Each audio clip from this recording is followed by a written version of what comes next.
DZRH.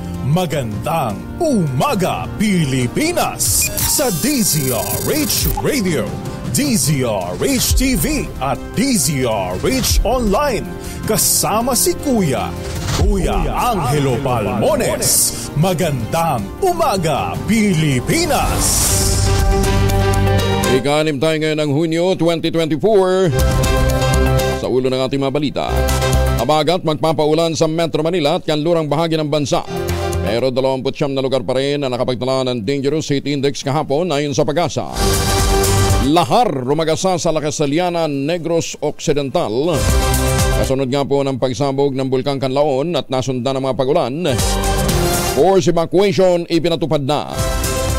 Mahigit naman sa 20,000 ng mga drug suspects napatay sa war on drugs ng Duterte administration sa loob lamang ng 17 buwan. Iniladha o Peace of Sacrifice ng mga kapatid nating Muslim sa Hunyo 17, idiniklarang holiday sa buong bansa. Kampo ni Bamban Mayor Alice Goo hihirit sa Office of the Ombudsman na buwiin ang suspension order laban sa alkalde. Nagsumite na rin pala ito ng kanyang Statement of Assets and Liabilities and Net Worth o SALN. Medyo malaki din naman pala, no ha? Mantakin ho ninyo, 367 million ang kanyang idiniklarang assets and liabilities. Seguridad sa mga paliparan posibleng malagay sa panganib sa plano ng Kaap na kumuha ng airport security kahit na walang work experience. Leader ng high-end drug group sa Quezon, arestado. Maganda umaga Pilipinas. Kasama natin ang buong radyo natin FM nationwide, ang ating action radio station sa Luzon, Visayas at Mindanao. 91.7 BNFM Radio sa Cebu at 94.3 FM sa Jensan. Sa detalye ng ating mga balita, magdadala ng pagulan ang southwest monsoon o habagat sa kanlurang bahagi ng bansa kasama ng Metro Manila. Ayon kay Benson Stareha ng Pag-asa, makararanas ng rainy weather ang western portion ng Luzon, partikular ng Metro Manila, Ilocos Region, Cordillera Administrative Region, Central Luzon, Calabar Zone, Mimaropa at Camarines Provinces. Habagat naman ang nakakaapekto sa Western Visayas, ilang bahagi ng Mindanao, partikular na sa Zamboanga Peninsula, Basilan, Sulu at Tawi-Tawi. Pero sa kabila ng mga pag-ulan na yan, mararanasan pa rin sa ilang pangunahing lungsod at lugar ang medyo mataas na temperatura. Metro Manila 26 to 32 degrees Celsius. Sa Baguio City, malamig 18 to 24. Lawag City, naimbag na bigat ka na kayo amin sa ating mga kababayan dyan sa norte. 26 to 32, Tugigaraw 26 to 34. Dagdagan lang ho ninyo ng konti yan, mga 5% para po sa init factor. Legazpi City sa Albay, Diyos marahing aga sa ating mga kababayan dyan po sa Bicol, 26 to 33. Puerto Princesa City, 26 to 32. Malamig din sa Tagaytay, 23 to 31 degrees Celsius. Palayan Island, 26 hanggang 32. Iloilo City, may ngagan sa mga Turanda sa Negros, 26 to 37, 27 to 32. May Buntag Sugbo sa Cebu, 28 to 33 degrees Celsius. Maupay ngaga sa mga kababayan natin dyan sa Tacloban, 27 to 32 degrees Celsius. At sa Cagayan de Oro City, 26 to 33 degrees Celsius. Buenos Dias, Zamboanga City, 25 to 33. At sa Davao City, 26 to 33 degrees Celsius. 29 na lugar ng ang nakaranas naman ng Dangerous Heat Index kahapon ayon ito sa Pag-asa. Ang pinakamataas na heat index na 49 degrees Celsius ay naramdaman sa Butuan City sa Agusan del Norte. Sinusundan ito ng Masbate City sa 46 degrees Celsius. Naranasan naman ang 45 degrees Celsius na heat index sa Bacnotan, La Union at Dumangas, Iloilo. Samantala, umabot din ang 44 degrees Celsius ang damang init sa Lawag City sa Ilocos Norte, Apari, Cagayan, Daet, Camarines Norte, Rojas City sa Capiz, Iloilo City, Catarman, Northern Samar, Tacloban City, Maasin, Southern Leyte, Dipolog, Zamboanga del Norte, at Surigao City sa Surigao del Norte. Ang heat index naman na 43 degrees Celsius ay naramdaman sa Iba, Zambales at Cuyo, Palawan. Nakaramdam din po ng medyo mainit na heat factor ang mga sumusunod. 42 degrees Celsius, Tuguegarao City sa Cagayan, CLSU Campus sa Muñoz, Nueva Ecija, Ambulong, Tanawan, Batangas, nakatabi lamang po ng Talisay City o Talisay, Batangas. Puerto Princesa City sa Palawan, Legazpi City sa Albay, Mambusaw Capiz, Mactan International Airport, Siquijor, Catbalogan Samar, Borongan Eastern Samar, Giwan Eastern Samar, Zamboanga City sa Zamboanga del Sur at Davao City sa Davao del Sur. Iniutos naman ng lokal na pamahalaan ng La Castellana sa Negros Occidental magpatupad na ng forced evacuation matapos na bahain ang lugar sa ilang barangay na malapit namang sa exclusive permanent danger zone. Ito'y dahil sa malakas na pagulan at tumangay ng mga volcanic debris nagmula sa Bulkang Kanlaon matapos itong sumabog noong Lunes. Sa panayam ng DCRH at ng radyo natin, sinabi ni La Castellana Mayor Romila Mangalimutan, abot tuhod yung lalim ng lahar. Nilamon din ang kabuuan ng kanilang mga kalsada. Nasa 300 pamilya mula sa barangay Biak na Bato na lubhang naapektuhan ang agad na inilikas ng lokal na pamahalaan. Tiniyak din ng alkalde na wala namang naitalang nasaktan sa mga residente kaugnay ng pagdaloy ng lahar mula sa Bulkang Kanlaon. Bigyan na po tayo ng sa mga tao na forced evacuation because ang lahar na nanggaling sa taas, pumunta na po sa daan. Opo. And for now, wala namang dumadaloy but we're expecting pag siki-siki yung ulan sa taas, baka mamaya mas lumaki yung volume ng lahar galing sa mountain naon. Libo-libong mga magsasaka at livestock growers naman ang naapektuhan din ng pagsabog ng Bulkang Kanlaon. Panayam naman ng DCRH at radyo natin kay Canlaon City Mayor Jose Chobasco Cardenas. Higit na sa 1,600 magsasaka, 1,300 livestock growers ang napinsala ang kanilang kabuhayan. Sa kabilang nito, tiniyak naman ang alkalde na tutulungan ng lokal na pamahalaan ng mga ito upang kapag humupa na ang pag-alboruto ng bulkan. Idinagdag pa ng alkalde na nabawasan din ang mga residenteng nananatili sa evacuation centers. For now, I can say that the resources brought into Canlaon City, we can last for I think 10 days. If ever massive eruption will occur. So 10 days for 20,000 individuals. Halong kamudra sa Canlaon Fake news ang kumalat na impormasyon na sumabog muli sa pangalawang pagkakataon ng Bulkang Kanlaon kahapon, June 5. Ayon kay PBOX Director Dr. Teresito Bacolcol, nagkaroon lamang ng manipis na mud flow dulot naman pag-ulan sa La Castellana at Canlaon City habang nananatiling nasa alert level 2 ang Canlaon. Una rito nabatid na pinalikas ni Canlaon City Mayor Jose Chobasco Cardenas ang mga residente malapit sa bulkan sa pag-aakalang pumutok na naman ang bulkan. Iginit ni Mayor Cardenas na bahala lamang sila na makitang nag-aalborotong muli ang Bulkang Kanlaon. Sinabayan pa ng malakas na pag-ulan na posibleng magdulot nga ng landslides at pagdaloy ng mga lahar. Namahagi ng mahigit 750,000 pesos na laga ng tulong ang Department of Social Welfare and Development sa mga pamilyang naapektuhan ng pagputok ng Bulkang Kanlaon. Ayon sa DSWD, namahagi ang field office nito sa Western Visayas ng mga food at non-food items na kakahalaga ng mahigit 600,000. Habang ang field office naman sa Central Visayas ay nabigay din ng halos 150,000 pesos na laga ng tulong sa Negros Oriental. Ay mga mamis, po pwede pa rin tayo mag-laundry day today ha. Basta bantayan lang yung biglang pagbuhos ng ulan. Gunot no kama kapag makapit, madikit at malupit naman siya, all you need is Pride. At mahirapan ang self ko sa Pride, easy at worry-free naman ang laundry. Sa Triple Stain Away Formula, tanggal ang matitinding mancha based on test at chocolate, mud and sabon and cotton. Gawa po ito ng ACS. Maganda umaga, Pilipinas! Samantala, sa good news muna tayo. Itinanghal na Executive of the Year si Pagcor Chairman at CEO Alejandro Tenco sa prestigyosong Global Gaming Awards sa Asia Pacific 2024. Ginanap po ito sa Conrad Hotel dito po sa Pasay City.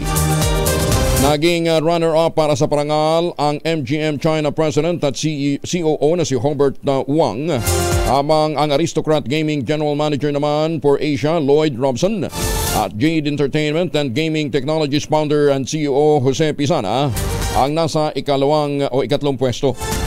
Ayon naman kay Chairman Tenco, hindi niya inaasahan na mananalo ng naturang parangal, ngunit ito'y nagpapatunay lamang sa mga pagsisikap nila sa nakalipas na 2 taon. Sinabi pa ni Chairman Tenco, patunay din ito na pinangunahan niya ang PAGCOR sa tamang direksyon. Binigyan din pa ni Tenco na ang natanggap niyang parangal ay nagbibigay ng inspirasyon sa kanya na magsumika pa upang lalong maipatupad ang mga plano at adhikain ng PAGCOR, maging makatotohanan sa ilalim ng kanyang panunungkulan bilang Chair at CEO. Ang Global Gaming Awards ay isang proyekto ng gaming publication na Gambling Insider at itinuturing na isa sa pinaka-prestigious na parangal sa industriya. Isa pang kategorya sa parangal ay ang Casino Operator of the Year na kapwa na panalunan ng Galaxy Entertainment Group at Philippine company na Bloomberry Resort Corporation, habang runner-ups naman ang Suns, ikatlong pwesto naman ang Wynn Resorts ng Macau. Pero siyempre, kinikilala si PAGCOR Chair at CEO Al Tenco bilang Executive of the Year at ito'y pinagbubunyi ng nasa lahat ng gaming sector. Sinaluduhan ni TechNet Asia President Swat Serin si Chairman Tenco sa nakuha nitong achievement para sa hindi matatawarang pamumuno sa PAGCOR. Ayon pa kay Serin, well-deserved ni Chairman Tenco ang nasabing parangal dahil sa kanyang exemplary leadership. Hindi inaasahan ni Chairman Tenco ang naturang panalo bilang Executive of the Year dahil patunayan niya ito sa pagtatagumpay ng mga inisyatiba ng PAGCOR sa nakalipas na 2 taon.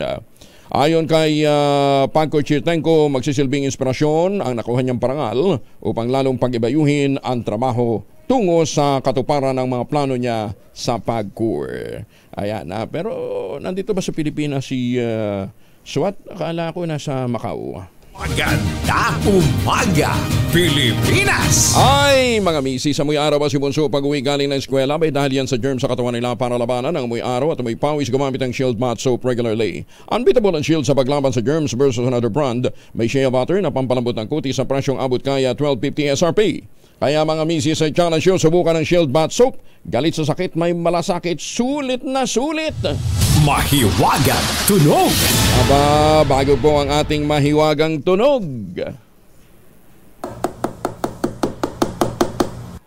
Parang parang electric fan ba yan? Oo, na hinaharangan. Hindi eh. Ang clue na ibibigay ho natin, ang item na, isa sa mga items na ginamit dyan, ay ginagamit ng mga seniors. Ayan, sabi nila, pag ang mga senior daw ay nagkakaedad na, syempre mas nagiging smart. Ayan, so nagiging smart sila, they organize things. At isa yan sa ginagamit nila sa pag-organize ng mga bagay-bagay na kailangan ng mga senior. Ayan, syempre, ginagamitin niya ng smart dishwashing. Ayan, bago gamitin, kailangan linisin yan, gamit naman ng smart dishwashing. Okay, ang inyo pong masagot. Kulang yung clue. Siyempre, kayo naman, 1,000 pa lang eh. Pero hulaan niya huna. Mga senior, alam niyo kung ano mga ginagamit ho ninyo. Ang kailangan gawin, sundin ang tamang format ng pagte-text, empty space, name slash, address slash, contact number slash, at ang inyong sagot. Ipapadala po ninyo yan sa 0919-282-6485. Isang beses lamang po maaaring mag-text sa ating text line gamit ang inyong mobile number. Doon ho sa mga sasagot sa atin online, kinakailangan meron ho kayong sharer badge. Ayan, So po pwede hong manalo online o sa ating pong text line. Maganda umaga, Pilipinas! Balik tayo sa mga balita. Umabot umano sa 20,322 na mga Pilipinong nasawi sa war on drugs ng dating Pangulong Rodrigo Duterte sa loob lamang ng 17 buwan o 4 na po ang namamatay kada araw. Ito ang lumabas na impormasyon sa isinagawang investigasyon ng House of Representatives Committee on Human Rights.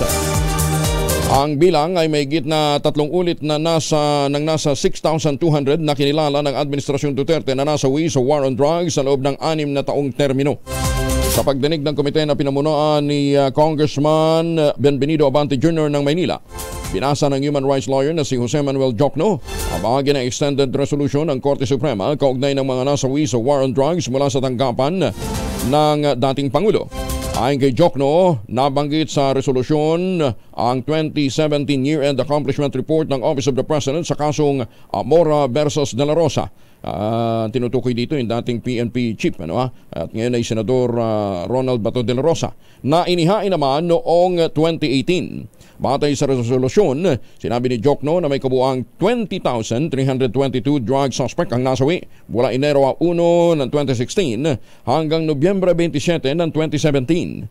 Sa naturang bilang, 3,967 naman na napatay ng mga pulis sa mga police operation at 16,355 naman ang namatay sa kamay ng riding in tandem o mga hindi nakilalang pumaslang. Batay umano sa naturang ulat, sinabi ni Jokno, lumalabas na 39.46 ang namamatay kada araw batay sa OP Accomplishment Report.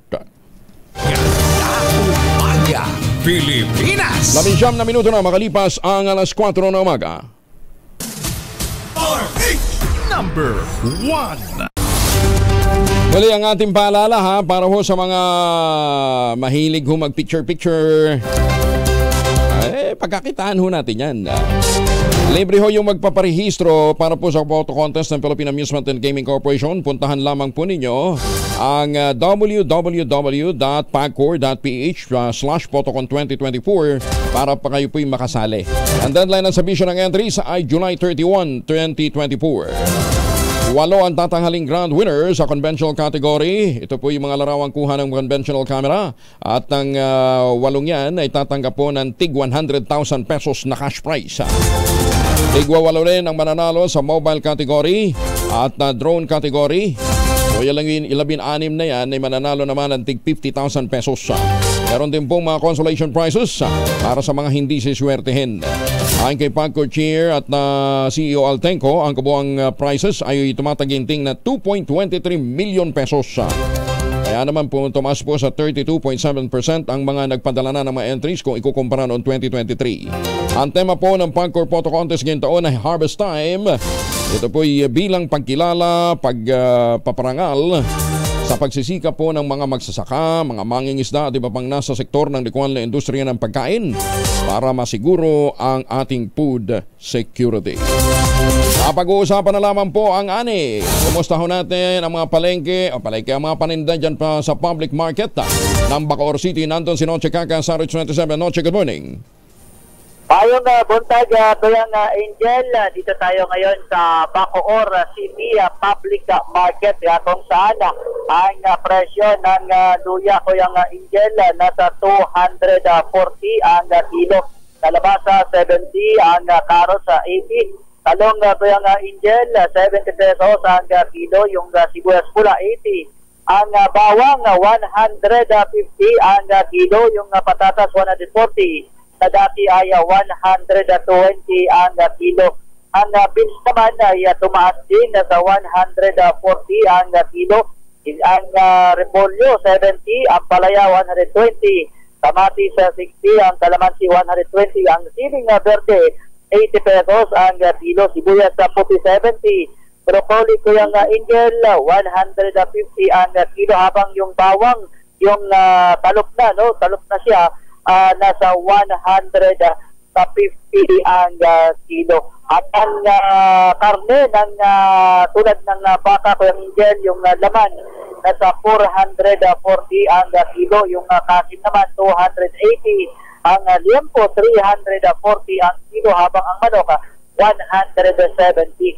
Ang bangos naman na dito ko yung Angel, mayroong 200 pesos ang kilo, yung tilapia 130, tulingan 180, habang ang alumahan nasa 220 lang ang kilo. Yan ang presyo ngayong Thursday morning dito sa Bacoor City Public Market.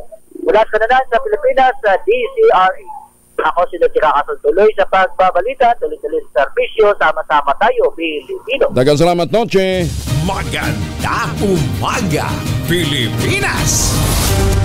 Samantala, nagpatupad naman ng full lockdown sa karne ng baboy at maging sa mga baboy ang Calbiga Samar upang maiwasan ang pagkalat pa ng African Swine Fever.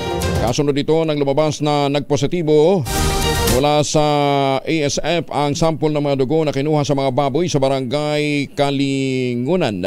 Ito po sa Kalbiga. Dahil dito, agad na pinag-utos ng lokal na pamahalaan ang agarang lockdown upang mapigilan ang pagkalat ng ASF at para matik din ang food security sa lugar. Una rito, bago pa man nilabas ang executive order, nabatid na nagpatupad na ng zero movement policy sa barangay Kalinungan o Kalingunan na naghihigpit sa transportasyon ng karne ng baboy at mga baboy. Patuloy sa ngayon ang pagsasagawa ng malawakang food sampling o blood sampling sa mga baboy sa loob ng red zone, 1 kilometrong radius mula sa pinagmulan ng outbreak. Suportado naman ni Speaker Ferdinand Martin Romualdez ang naging desisyon ng Pangulong Bongbong Marcos na bawasan ang taripa na ipinapataw sa mga imported na bigas. Gagawin na lamang itong 15% mula 35%. Ayon kay Romualdez, ang pagsisikap na maibaba ang presyo ng bigas ay naaayon sa layunin ng Administrasyong Marcos na gawing abot kaya ang mga pangunahing bilihin.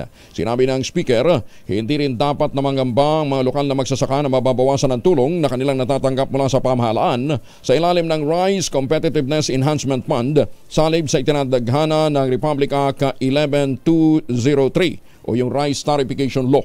Sinabi pa ng leader ng Kamara, sa nakaraang mga buwan, umabot ng 16 billion pesos ang buwis na nakolekta mula sa imported na bigas. Tiniyak din ng House Leader na ang isinusulong ng panukala sa Kamara na ibalik ang mandato ng National Food Authority na makapag-angkat ng bigas na maaaring ibenta sa mga kadiwa centers sa mas murang halaga. Ang naturang panukala ay nakabimbi naman sa Senado. Mura at sariwang isda, tuyo, kakanin at iba pa. Ibinebenta ng BIPAR Tacloban. Detalye na balita mula kay Jimmy Angay-Angay, RS32, maupay nga agad Jimmy.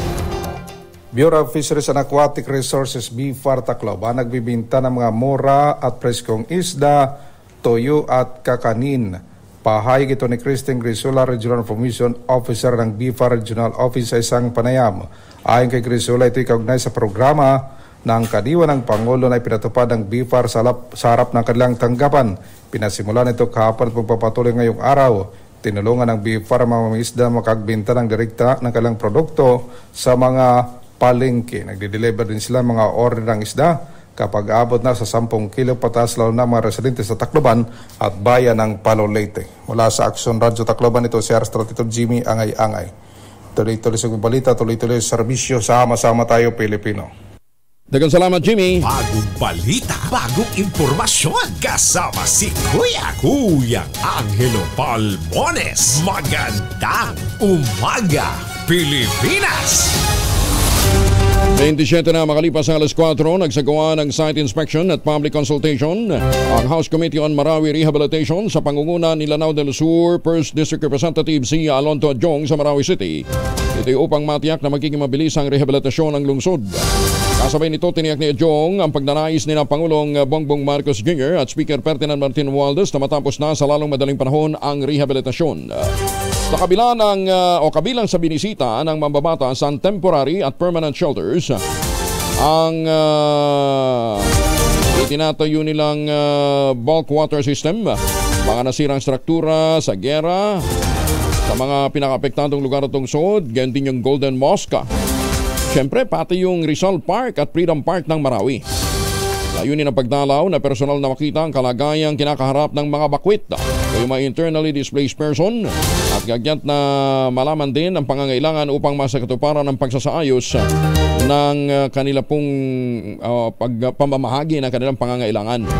Sa isang nagawang pagdinig na dinaluhan ng opisyal ng National Housing Authority, inatasan ng tanggapan na magsumite ng detalyado report sa pagkakaroon ng sapat na pansamantala at permanenteng pabahay ng mga IDPs. 39 anyos na caretaker huli naman sa bypass operation ng PNP. Ito po'y sa Alamino City sa Pangasinan. Masantos siya kabasanay si Kuya Amin sa ating mga kababayan dyan sa Pangasinan. Detalye na balita mula kay Freddy Pajardo, RS38. Freddy. Nasa likod ngayon ng Rias na bakal ng Alamino City Police Station ng isang 39 anyos na caretaker na residente ng Barangay Poblasyon San Nicolas, Pangasinan matapos itong mahuli sa bypass operation ng PNP. Sa ulat ni OIC Chief of Police Lieutenant Colonel Bernabe Ramos, nagkasanang nasabing operasyon ng kanyang mga tauhan sa Drug Enforcement Unit sa Poblasyon Alamino City kung saan isa sa kanilang nagpanggap na buyer at nakabili sa suspect ng 4 na plastic sachet na naglalaman na hinihinalang Cebu na may timbang na 35 gramo at may street drug price na 238,000 pesos. Nang magkaabutan na ng pera at illegal na droga, agad inaresto ang suspect pati ang minor de edad nitong kasamang binatilyo na agad itinurn over sa CSWD habang ang suspect ay naharap ngayon sa kaso ng paglabag sa Republic Act 9165 o Comprehensive Dangerous Drug Act of 2002. Mula sa Aksyon Radyo Pangasinan, ito si Freddy Pajardo. Tuloy-tuloy sa pagbabalita, tuloy-tuloy sa serbisyo. Sama-sama tayo, Pilipino. Maraming salamat, Freddy. Alas 4:30, saan man ang lakad ho ninyo ngayong araw nito, siguraduhin meron pong baong proteksyon laban po sa mikrobyo ang inyong mga mahal sa buhay. Dalawang formulation ng family alcohol na pwede nyo pagpilian. Yung family 70% isopropyl alcohol, especially prepared for clinics, hospital, pharmacies, laboratories. Pero okay na okay din po yan sa mga households. Very effective sa disinfection at sterilization. Ganyan ang bagsik ng family 70% isopropyl alcohol. Maghapon man ninyong gamitin, no problem. Hindi po manunuyo ang inyong mga kamay dahil meron po itong moisturizer. Yun namang mabagong family wrapping compound improved cologne. Yun po yung mabagong isopropyl alcohol na ginagamit ng mga masahista, mga barbero, mga doktor, mga nurse, mga kumadrona for sponge bathing and other cleansing purposes. Family wrapping alcohol parang DCRH subok na sa mahabang panahon, mabibili sa namang butik at convenience stores nationwide. Family wrapping alcohol hindi lang pampamilya, pang sports pa. Magandang umaga kay Mayor Senny Mendoza dyan po sa Talisay, Batangas. Mayor, ingat po kayo ha. At siyempre, batiin na rin ho natin yung mga midnight singers ng San Diego, California. Sina Sir Jun, si Ma'am Loy, si Sir Manuel at saka si Tita Cora. Ayan, ha? Halos kalahating milyong pisong halaga naman ang tanim na marijuana winasak ng Benguet PNP. Detalye ng balita mula kay Romy Gonzalez, Irish 41 na Imbag de Bigat, Romy. Halos kalahating milyong pisong halaga ng tanim na marijuana ang nadiskubre ng mga operatiba ng PNP sa ikinasang anti-drug operation sa Kibungan, Benguet. Ang kay Colonel Joseph Bayungasan, Provincial Director ng Benguet Provincial Police Office, naglunsad ng marijuana eradication operation. Ang pinagsanib na police units ng Benguet PNP sa Sitio Gusingaw, Barangay Takadang sa bayan ng Kibungan. Ang operasyon ay nagresulta sa pagkakabisto ng isang plantasyon ng marijuana na may sukat na 3,500 metro kwadrado na pinamna ng abot sa 2,100 piraso ng fully grown marijuana plants na may standard drug price na 420,000 pesos. Lahat ng mga nasamsam na kontrabando ay winasak ng mga operating troops sa mismong lugar ng operasyon bagaman wala silang nadak ng marijuana cultivators. Tiniyak naman ni Colonel Bayungasan na patuloy at paigtingin pa ang kanilang kampanya laban sa illegal na droga upang tuloy matuldukan ang paglaganap ng bawal na damo sa kanilang nasasakupan. Para sa kauna-unan sa Pilipinas DZRH, ito si Romy Gonzalez, tuloy-tuloy sa pagbabalita, tuloy-tuloy sa serbisyo, sama-sama tayo Pilipino. Magandang umaga, Pilipinas!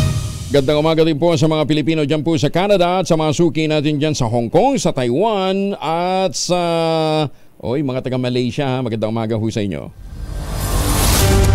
Iniharap naman sa media ni Interior and Local Government Secretary Benhur Abalos ang 4 na pulis na naaresto dahil sa insidente ng kidnap for ransom. Lang ya. Mga lesbo pa man din ha. Kinabilangan ito ni na Police Major Carlo Villanueva, Senior Master Sergeant Angelito Dabi, Sergeant o Master Sergeant Ral Tumangil at isa pa. Ondosan niya ng mga ito na manghuli ng mga dayuhan at gagawa ng peking kaso bago kotongan na dilihensyan ho ng pera. Maharap ang mga suspect na pulis sa kasong kidnapping for ransom, robbery at carnapping. Naniniwala naman si Abalos na may sindikato ang mga ito na nasa likod ng lahat ng mga pagdukot sa mga dayuhan. Buti na lang natimbog na rin itong mga demonyo ito, no? Ay, sus, may ginoong buhay ito. Isang obispo at isang pari naman ang nahuli sa video habang nag-aaway sa loob ng isang opisina, ngunit kaagad nilinaw ng Catholic Bishops Conference of the Philippines ang insidente ay isang kaso lamang ng hindi pagkakaunawaan sa pagitan ng dalawang alagad ng simbahan. Ayun. Nagantanda naman sila pala bago sila nagsagutan. Ayon pa sa report, nangyari ang naturang insidente sa loob ng St. Joseph Parish sa Gagalangin, Tondo. Kinumpirma ni Parochial Administrator Father Alfonso Vallesa na tinangka siyang sakalin ni Novaliches Bishop Antonio Tobia sa loob ng opisina ng simbahan. Nag-ugat ang matinding pagtatalo ni Bishop at saka ni Father hinggil sa pagpapatalsi kay Father Balesa dahil sa kanyang mga akusasyon laban sa ilang korap na pari. Sinabi ni Balesa na nabigla siya nang biglang sakalin ni Bishop Tobias. Sinabi pa ng pare, hiningi niya ang petition letter laban sa kanya, ngunit ayon sa obispo ay may desisyon na para palayasin siya sa simbahan. Hala, sila ay hindi nagkasundo, ano ah? Sana nagkaroon na lamang ng maayos na pag-uusap. Makikita ho sa CCTV footage ng isang babaeng parishioner ang sinubukan pang umawat pero itinulak din siya ni Bishop Tobias palayo. Sinabi ng CBCP na walang maayos na turnover ng parokya na nauwi sa kaguluhan kasabay ng paglilinaw na sinusubukan lamang ni Bishop Tobias patahimikin si Balesa at hindi sinasadyang ito ay masaktan.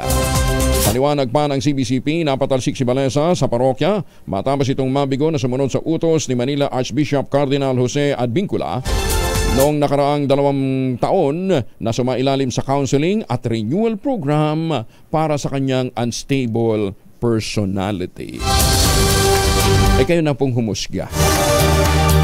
Ay, susme. Dapat ho'y nagmamahalan sa halip na nagsasakitan.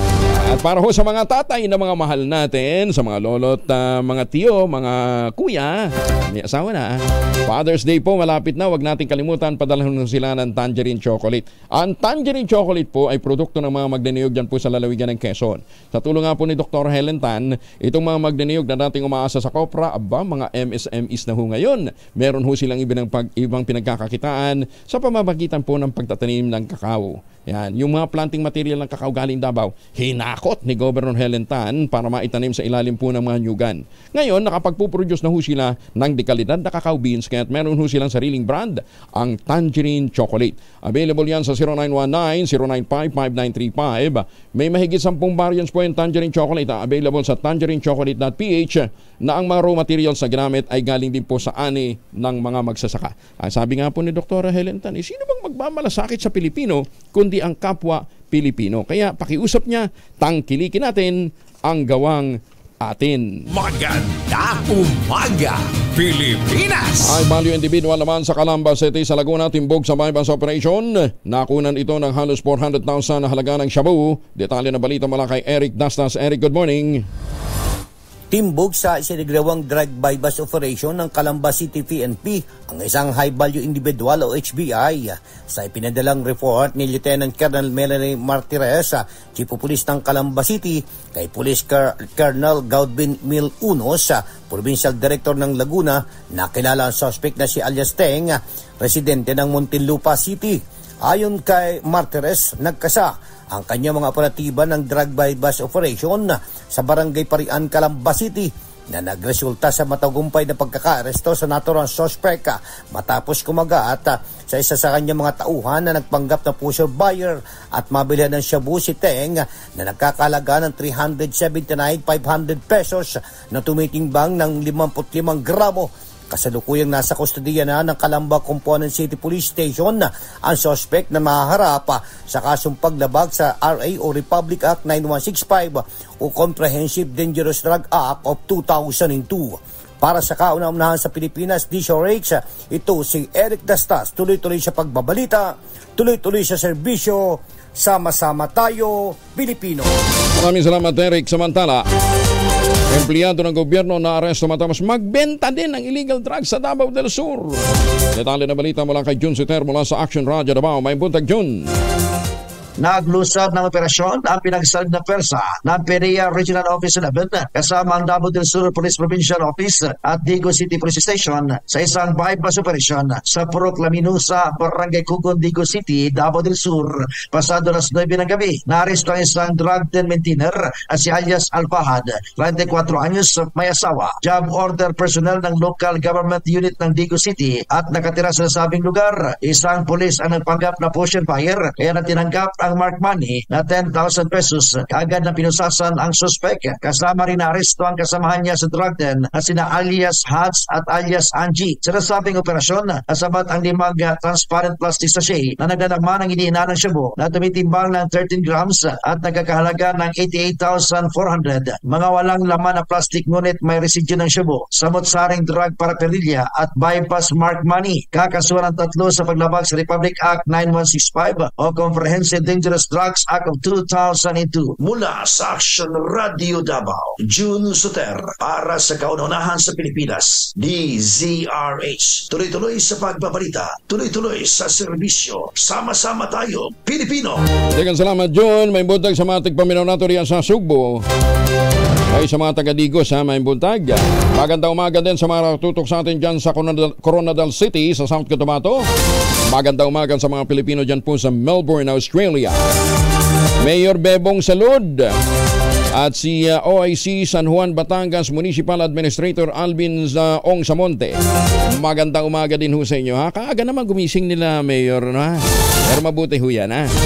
Kasi sabi nga nila, mas maagang gumising, mas marami kang ma-accomplish. Nananatili ang health advocacy ni Senator Bongo habang sinusuportahan ang matagumpay na groundbreaking ng Super Health Center sa Santa Catalina, Negros Oriental. Nakiisa sa seremonya ang kanyang malasakit team kasama sina Mayor Pib Ligan, Vice Mayor Carl Patrick Hardoniano at iba pang mga opisyal, kasama ang Regional Director ng Department of Health na si Dr. Jaime Bernadas.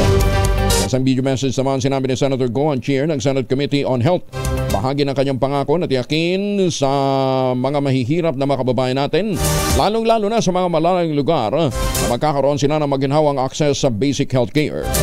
Dahil dito patuloy na sinusunong ni Senator Go ang pagpapatayo ng mas maraming health centers sa buong bansa. Price control sa Canlaon dapat na ipatupad ayon naman kay Senator Lito Lapid. Detalye na balita mula kay Raymond Adpa sa RS28. Raymond, good morning. Iminungkay ni Senador Lito Lapid sa pamahalaan na magpatupad ng price control sa Canlaon City matapos magbuga ng abo ang Mount Canlaon sa Negros Island nitong Lunes.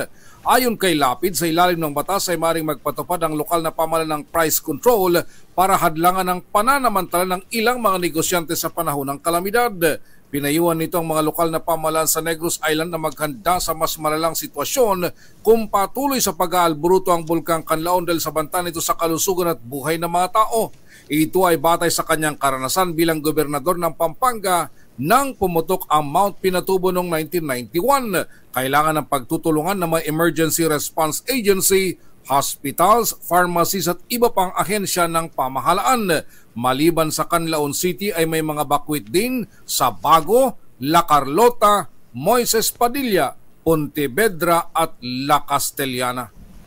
Para sa kauna-unahan sa Pilipinas, DZRH, ito si Raymond Adpaz, tuloy-tuloy sa pagbabalita, tuloy-tuloy sa serbisyo, sama-sama tayo, Pilipino. Maraming salamat, Raymond. Samantala, 29 pesos kada kilo na bigas para sa mahihirap, target ng Marcos Administration. Kasunod naman ang pag-aproba sa mababang taripa. Detalye na balita mula kay Arnold Herrera. Arnold, good morning. 29 pesos kada kilo ng bigas. Ito ang bagong target ng pamahalaan matapos aprobahan ni Pangulong Ferdinand Marcos Jr. ang Comprehensive Tariff Program para sa taong 2024 to 2028 ayon kay Socio-Economic Planning Secretary Arsenio Balisacan. Sa ilalim ng programa, ika-calibrate ang kasalukuyang taripa upang mapababa ang presyo ng mga bilihin nang hindi pinapabayaan ang interes ng mga local producer. Pagtitiyak ni Balisacan, lahat ay makikinabang sa programa dahil ibababa nito ang taripa mula 35 to 15% upang matugunan ang problema ng inflation. Batay sa direktiba ng Pangulo, ang unahing layunin nito na mapababa ang presyo ng bigas, nasasabayan din ng subsidy para sa mga mahihirap para bigyan sila ng kakayahang mabili ang mga ito mula sa Kadiwa stores. Hinihintay na lamang daw ang executive order mula sa Pangulo para mahikayat ang pribadong sektor na mag-import ng goods. Samantala, tiniyak naman ng pamahalaan na nakaantabay rin ng mga bigas mula sa National Food Authority bilang buffer stock sa oras ng sakuna.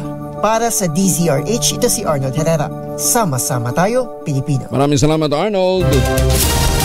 Positibo naman ang motorcycle taxi service provider na angkas na malapit ng may sa batas ang legal na operasyon ng mga motorcycle taxi sa buong bansa. Panayam ng DCRH at ng radyo natin, sinabi ni George Ruyeka, ang CEO ng angkas.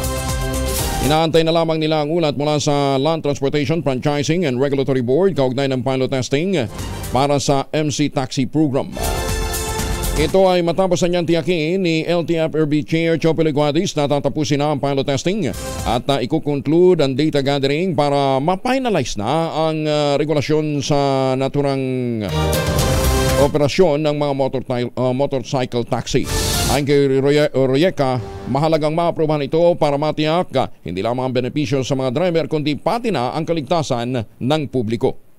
Napaka-importante po na makip natin yung standard of safety. Tama, yun ang importante. Po sa angkas po, 99.997% po yung ating safety record. Dapat lahat ng motorcycle taxi sa buong Pilipinas na gustong makisali dito o makidalo sa pag-operate ng motorcycle taxi, ma-ensure natin na we keep to the standard. Kasi alam niyo naman po, motorsiklo, exposed po tayo dyan. So talagang kailangan po marami tayong ginagawa, hindi lang po sa training, pati rin po sa emergency response team natin, pati rin po dun sa customer support natin, pati yung patuloy po na training ng ating mga motorcycle taxi driver.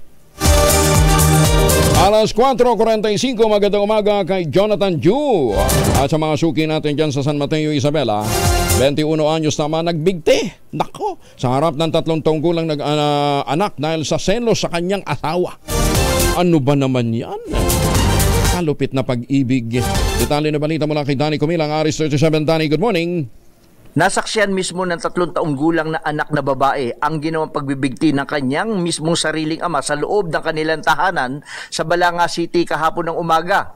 Kahit na hindi ito nakakapagsalita ng diretso, ikinuwento nito at iministra ng paslit sa DCRH News kung paano itinali ng kanyang ama ang ginamit na pambigti sa leeg at tumuntong umano ito sa bangko ang kanyang ama saka tumalon para maglambitin hanggang sa bawian ito ng buhay. Ayon naman sa asawa ng biktima, tinawag daw siya ng kanyang anak na ang kanyang ama ay nakabigti na agad nitong tinanggal ang pagkakabitin at ibinaba, subalit wala na itong buhay. Sinabi ng asawa ng biktima, madalas nilang pag-awayan mag-asawa ay ang pagsiselos madalas nito, na matagal na din umano itong nagbabanta na magpapakamatay hanggang kahapon ay natuluyan na matagumpay nitong naisago ang pagbibigti sa sarili. Mula sa kauna-unahan sa Pilipinas, DZRH, ito si Danny Cumilang.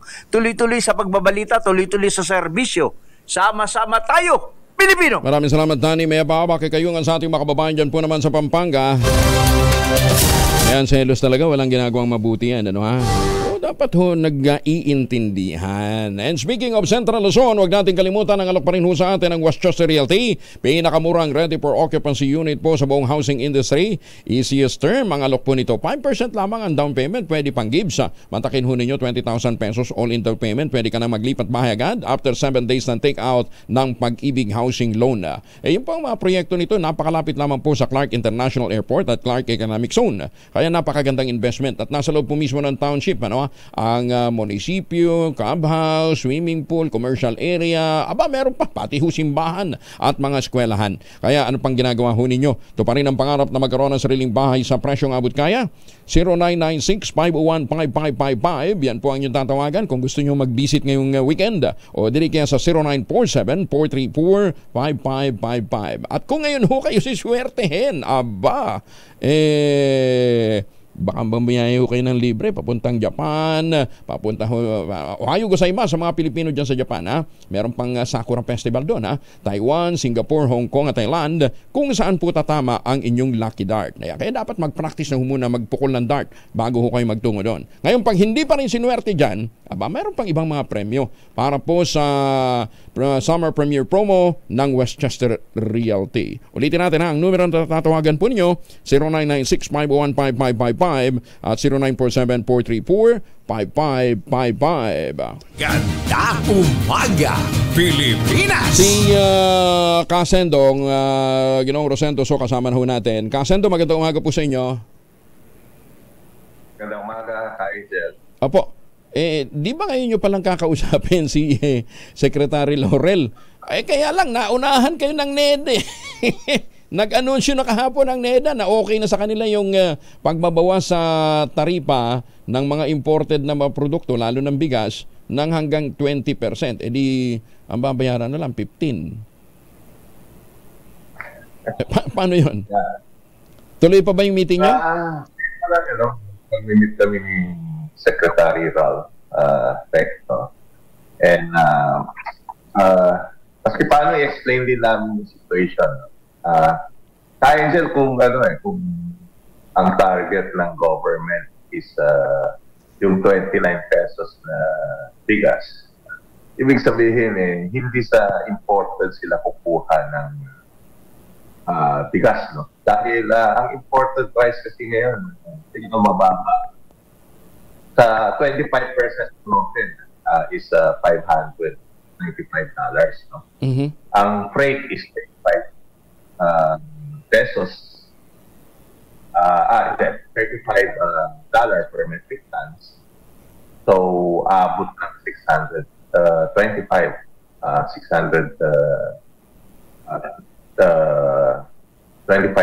per metric tons.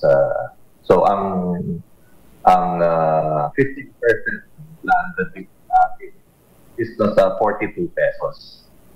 42. So, ang magiging cost niya kahit after ng cut sa tarif? Cost. Yung pagpakuunan ng importer yun. Okay. Pagka yung regular na pinapasok ng for the past year, kasi ang pinapasok ng importer is 5% broken. Okay. Kung yun ang pasok naman, $630 yun. FOB, ibig sabihin, pick up pa sa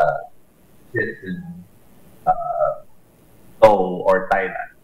Ang presyo nun is $660 dollar per metric tons. So, ang puunan nito is 45 pesos. 45.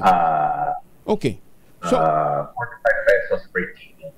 No? So, saan manggagaling? Ibig sabihin, malayo dun sa 29 pesos. So, ang ibig sabihin, ang target nila is yung local harvest natin.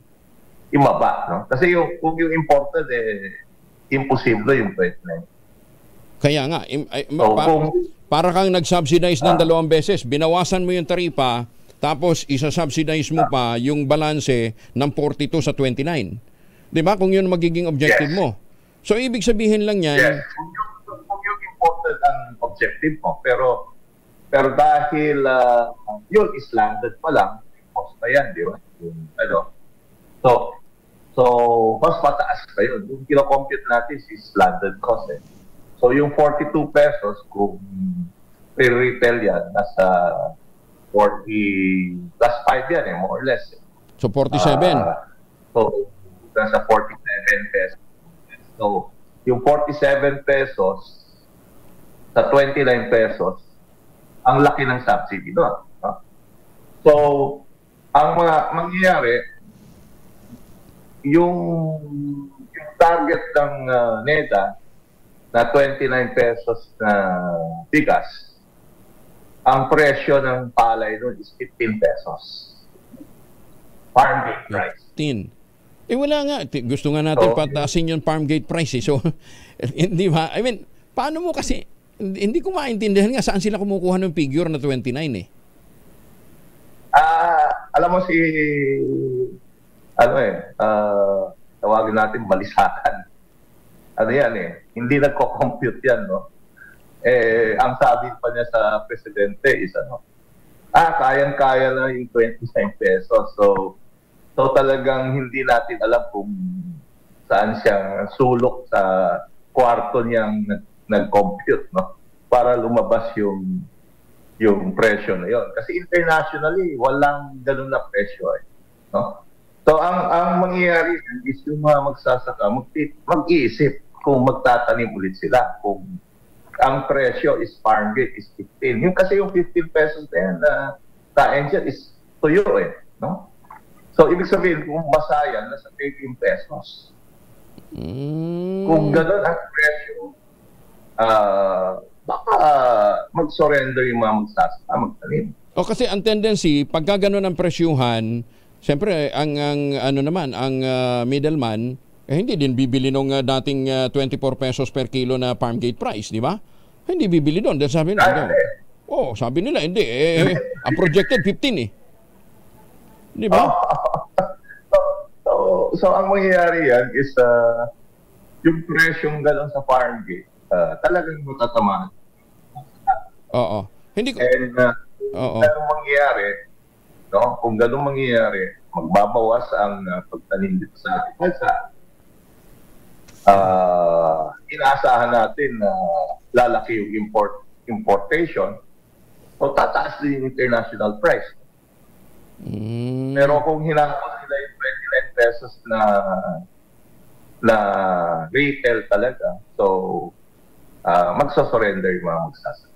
Anyway, sige. Hintayin namin. Anong oras ang meeting ninyo kay... hindi pala si Secretary Laurel. Ang kakausapin nyo, si Secretary Recto, Department of Finance na mismo. Yes. 4 o'clock. 4 o'clock yung meeting. Sige. So, pag-usapan namin. Balikan mo kami bukas, ha?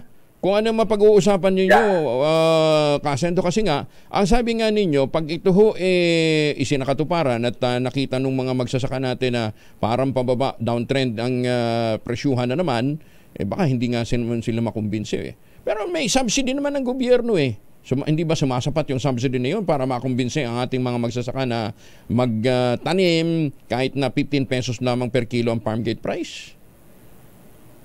Yeah, ang Vietnam sa Thailand, 21 pesos ang farm gate. Ang sa kanila ng mga traders doon sa lugar nila. No? So, mas pamaba pa tayo sa Vietnam and Thailand yung farm gate price.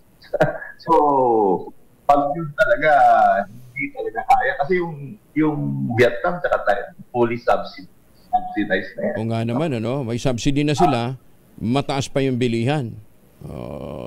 Sige.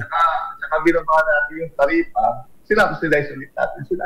Kasi yung dapat 85% allowable ng WTO yan. So, parang sinasubsidize natin foreign farmers. Oo. Sige. Kasendo, maraming salamat po, ha. Abangan namin at siguro bukas tawagan namin kayo uli. Anyway, maming hapon makipag-ugnayan kami sa inyo, ha. Para kung ano man magresulta ng meeting na yon. Kasi nga, mukhang iba ho yung payo na ibinibigay ng NEDA sa Pangulo at taliwas ito sa katotohanan. Kasi nga naman yung imported na bigas na tinitingnan nila na po pwedeng ibenta, 5% broken. So, magkano? 42 ang lumalabas na landed cost. Paano mo ibibenta ng 29 yun? 45 yun na tayo dyan, yung 5% broken. 45 landed 45. 15% Okay. Kasendo, maraming salamat, ha. Balikan ka namin bukas, ha. Thank you. Salamat. Si Kasendo po ay mula sa grupong SINAG o Samahan ng Industriya at Agrikultura. Pareho naman ho ang posisyon ng Bantay Bigas, ng Federation of Free Farmers at iba pang sektor ng pagpapalay dito po sa Pilipinas. Maganda umaga, Pilipinas! Mag-showbiz na nga muna tayo. Si Sanya Lopez daw po nahihirapan sa pagganap bilang comfort woman. Detalye na balita mula kay Gorgie Rula. Gorgie, good morning.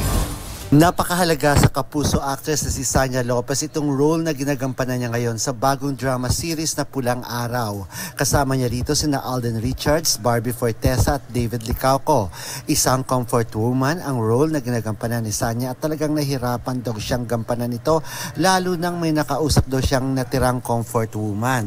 Ang sabi ni Sanya, hanggang sa ngayon ay ramdam pa rin daw niya ang sakit ng pinagdaanan ng dalawang lola nitong comfort woman noong panahon ng gyera. Ito pa ang bahagi ng pahayag ni Sanya Lopez. Ramdam ko yung hirap nila, yung sakit nila.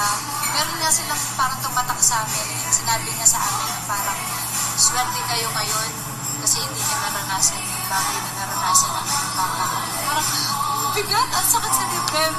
Yan ang pahayag ni Sanya Lopez at sana nga sabi niya ay mapanood ito ng mga kabataan sa ngayon para malaman nila kung ano ang hirap na pinagdaanan ng ating mga ninuno noong panahon ng giyera. Mula sa kauna-unahan sa Pilipinas, DZRH, ito po si Gorgie Rula, tuloy-tuloy sa pagbabalita, tuloy-tuloy sa serbisyo, sama-sama tayo, Pilipino. Maraming salamat, Gorgie. At kahapon po ay pinagdiwang natin ang 125th death anniversary ni General Antonio Luna. Di ba natatandaan niyo yung pelikulang General Luna? Sa kwento po sa atin ni Dr. o ni Professor Joey Lopez, nung makausap natin siya kahapon, lahat daw ng mga inilabas doon sa pelikula ay pawang makatotohanan. Pinuntahan po ni Professor Joey Lopez yung site kung saan pinaslang, minurder si General Antonio Luna nang ito'y magtungo doon. Nakatanggap siya ng isang imbitasyon daw galing kay General Aguinaldo, pero pagdating niya doon, wala naman pala. Yung pala talagang pinagkaisahan, pinagtaksilan siya.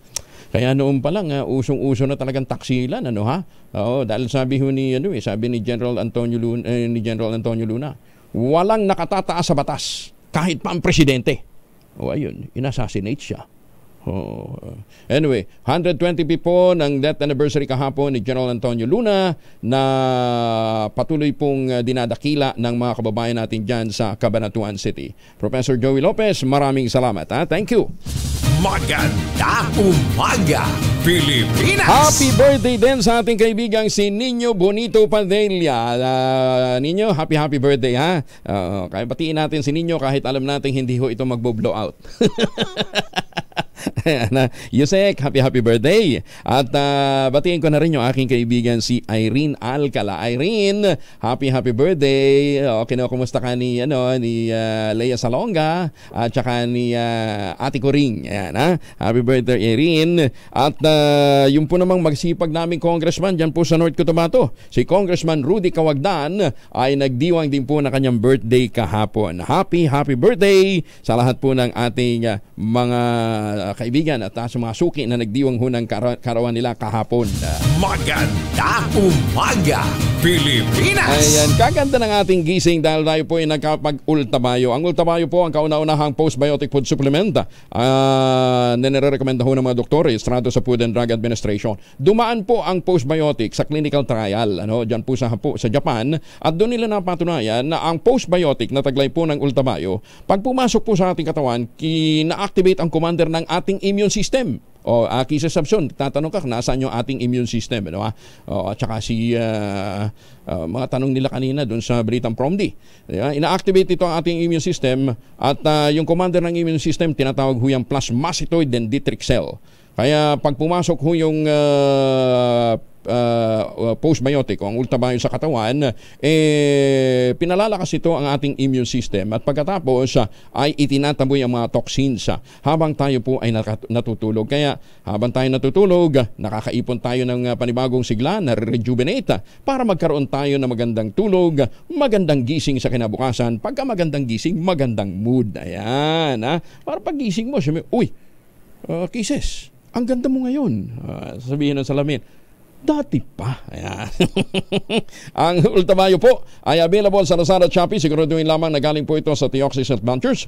Kung may mga katanungan pa ho kayo, mag-text lamang po sa 0917-110-6580 dahil meron pong mga medical experts na nakaabang dyan. 0917-110-6580. Available din po sa Mercury Drug, Mesco Drug, Pasmed Pharmacy, John's Pharmacy at Curamed. Sa panahon ho na kinakailangan natin ng kaagapay, kontra puyat, pagod at stress, tandaan natin ang ating kasanggaang ultabayo, ang kauna-unahang postbiotic food supplement na available po sa market, rekomendado ng mga doktor at rehistrado sa Food and Drug Administration. At ang kagandahan, ito po ay meron na pong halal certification. Maganda umaga, Pilipinas! Hoy, narinig mo na ba ang malaking balita na muling uukit sa kasaysayan ng tinig ng asul, pula at dilaw? Dahil malapit na ang engrandeng pagdiriwang ng kauna-unahang radyo sa Pilipinas. Sa panibagong yugto ng ating himpilan, sama-sama nating balikan ang makasaysayang legasiya ng DZRH sa puso ng bawat Pilipino.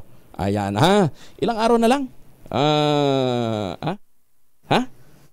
39 days. Ayan, 39 days na lamang at muli tayong magsasama-sama sa Oh, kita ho ninyo, 85 years old na. Tapos may pabongga-bongga pa. Yan. Oh, blue, red, and yellow. Ayan, sa isang adhikain, sa isang tungkulin, sama-sama tayo Pilipino. Para po sa DZRH, ako po si Angelo Palmones. Una sa Pilipinas, una sa Pilipino. Kauna-unahan sa Pilipinas.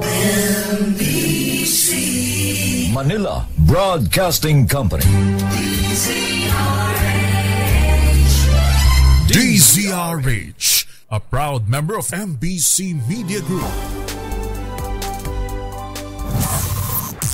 DZRH, magandang umaga Pilipinas sa DZRH Radio, DZRH TV at DZRH Online. Kasama si Kuya Angelo Palmones. Magandang umaga Pilipinas. Ay, magandang umaga sa mga taga Hayward, California. At sa mga suki natin dyan sa Maryland, USA. Sa mga suki natin sa New York, ha? New York, USA, hindi ho New York, Cubao, ha? Magandang umaga ho sa inyo, ha? Patuloy tayo sa mga balita. PNP at PDEA kinalampag sa manoy pagdami ng kaso ng illegal drugs sa Davao. Detalye na balita mula kay Manang Milky Regular na Aristrald. Manang Milky.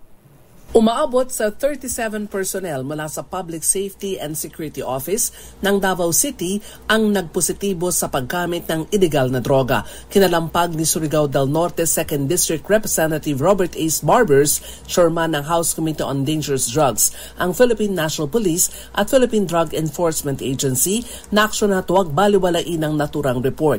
Ayon kay Barbers, sa kabila ng pinalakas na kampanya ng nagdaang Duterte administration laban sa illegal na droga, nananatiling isa ang Davao sa problema sa illegal drugs. Tiniyak ni Barbers na handang sumuporta ang kanyang komite kay Mayor Baste Duterte dahil hindi kakayanin ng mga lokal na opisyal ang paglutas at paghuli sa mga malalaking sindikato ng droga. Una rito, muling binuhay ni Barbers ang panawagan na ibalik ang parusang kamatayan sa mga sangkot sa operasyon ng illegal drugs. Sa ganitong paraan niya, matatakot ang mga sindikato na gumawa pa ng kalokohan at masampulan ang mga ito. Para sa kauna-una sa Pilipinas, DZRH, ako si Milky Rigunan. Tuloy-tuloy sa pagbabalita, tuloy-tuloy sa serbisyo, sama-sama tayo, Pilipino. Maraming salamat, Manang Milky. 6.8 million pesos na laga ng shabu na samsama naman sa inulunsad na drug bypass operation sa Marawi City. Detalye ng balita mula kay Jun Di Makutak. RH19, Jun, assalamualaikum. Alaikum assalam, Kayang Angel.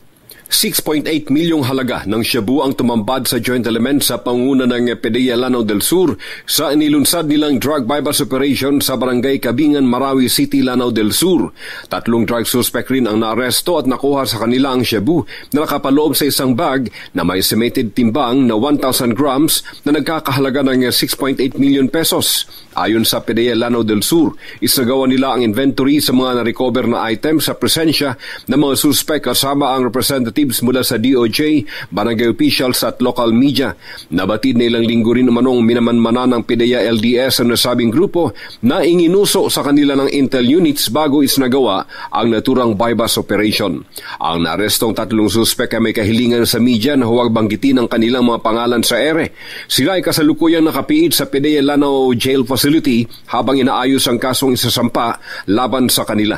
Labis sa mga hinahangaan at pinapurihan ni PROBAR Regional Director Police Brigadier General Prexy Tanggawon ang joint operatives involved sa kanilang ipinakitang katapangan, dedikasyon at walang kapagurang pagtatrabaho bilang pagtupad sa sinumpaang tungkulin para sa bayan. Mula sa Kanunahan sa Pilipinas, DZRH, ako si RH19, Jun Di Makutat. Tuloy-tuloy sa pagbabalita, tuloy-tuloy na serbisyo, sama-sama tayo Pilipino. Maraming salamat, Jun Sokran. Iginit naman ni Senator Amy Marcos na naiipit sila ni Vice President Sara Duterte sa hidwaan ng mga Duterte at mga Marcos. Ayon kay Senator Amy, nakalulungkot na palala ang gusot. Maanghang na ang palitan ng mga salita at hindi na maganda ang ipinupukol ng mga akusasyon. Buong akala umano ng mababatas ay maisasantabi ang politika ng mabuo ang unit team para mapagtuunan ang mga pangunahing hinaing ng sambayanang Pilipino gaya ng mahal na presyo ng pagkain at pagpapaganda ng kalidad ng edukasyon. Sinabi pa ni Senator Amy, ramdam sa baluarte ng mga Duterte sa Mindanao ang tampo sa Administrasyong Marcos at patunay rito ang mabigat na approval rating ng Pangulo sa lugar.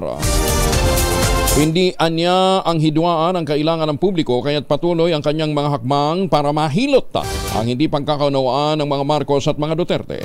Mensahe naman ni Senator Marcos sa mga naghihintay na alipustahin niya ang Pangulong BBM, hindi mangyayari na babanatan niya ito dahil mahal niya ang kanyang kapatid. Sa kabila nito, idiniin ng presidential sister na mananatili ang kanyang prinsipyo sa kaunang tama base sa turo ng kanyang ama. Bagay na naiintindihan naman ang Pangulo oras na dumating na ang mga ganitong punto. Inihalimbawa pa ni Senator Marcos ang kanyang suporta sa mga pag-ungkat kung anong katotohanan sa PIDEA leaks na nag-ugnay kay Pangulong Marcos sa illegal drugs. Hoy, sa mga taga Nueva Ecija papunta ngayon si Senator Amy dyan. Idiniklara naman ng Pangulong Bongbong Marcos ang Hunyo 17 bilang regular holiday para sa pagunita ng Idil Adha o Peace of Sacrifice.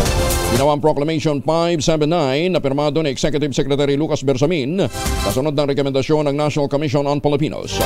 Nakapaloob dito ang pagkilala sa Idil Adha bilang isa sa dalawang pinakamahalagang holiday sa kalendaryo ng mga kapatid nating Muslim.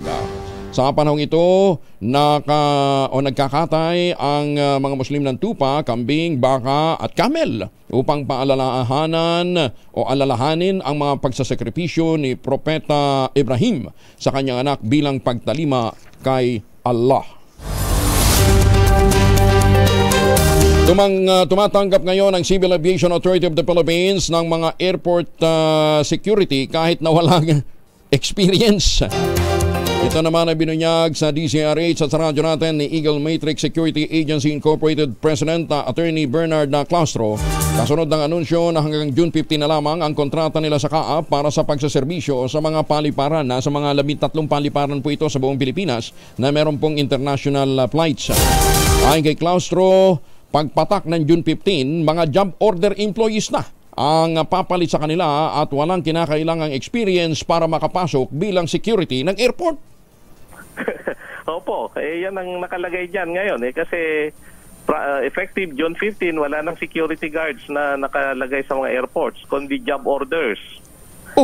Ang ginagawa nila pinapalabas na they are not security guards para siguro to fit their or suit the requirements of a job order, pero still hindi job order yung ginagawa kasi pinapirate, pinipirata yung mga gwardiya namin.